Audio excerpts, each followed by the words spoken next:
ঘটিছে আপোনাৰ? মই কালি ৰাতিপুৱা নানা ঢুকাল, মই খবৰ পাই গ'লোঁ ঘৰত। আজি আপোনাৰ সন্ধিয়া 4টা বজাত আহি পেলাই দেখোন মোৰ ঘৰৰ তালা ভাঙা, ভিতৰত সোমাই দেখিলোঁ ধৰ্মখনৰ গহনা পাতি যিখিনি আছিলে নিলে আৰু কেছ টকা নিছিলে 80,000 টকা আছিলে, এইখিনি নিলে। আৰু সোণৰ অলংকাৰ আপোনাৰ প্ৰায় 2.5 লাখ টকা হ'ব। আৰু বহুতো বস্তু নিছে, এতিয়া মই চিজিল কৰিলেহে গম পাম, বিচাৰিলেহে গম পাম কি বস্তু নিছে। কি কৰিছে ইয়াত? কি এতিয়া চাওক, এইটো তালা ভাঙিলে, ইয়াতে অলংকাৰ পাতি ইয়াতে আছিলে? ইয়াতে গহনা পাতি আৰু কেছ টকা ইয়াতে আছিলে,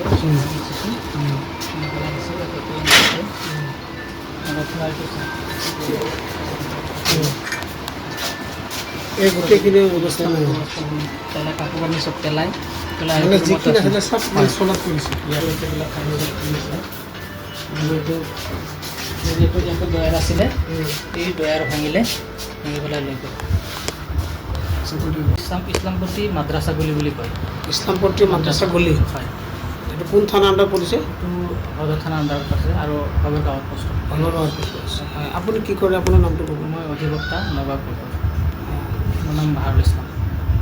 এতিয়া আপোনালোকে এই সংক্ৰান্তত কিবা আৰক্ষীক কিবা জনাইছে? এই সংক্ৰান্তে মই লগে লগে সদৰ গাঁৱৰ পোষ্টত জনালোঁ, লিখিত এজাহাৰ দিলোঁ। আৰক্ষী আহিলে, আহি পেলাই তদন্ত কৰিব। এজাহাৰটো আছে নেকি আপোনাৰ হাতত? এজাহাৰটো আছে মোৰ হাতত, এইটো এজাহাৰ।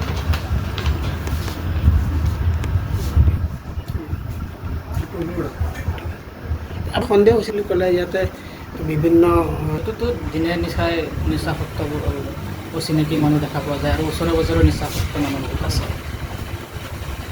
আপুনি কি ঘৰত নাছিলে চুৰি হ'ব? নাই, মই ঘৰত নাছিলোঁ, গাঁৱৰ ঘৰত গৈছিল? গাঁৱৰ ঘৰত নাছিলোঁ। যিকোনো খবৰৰ বাবে যোগাযোগ কৰক 7099017330 লগতে 7099017110 নম্বৰত।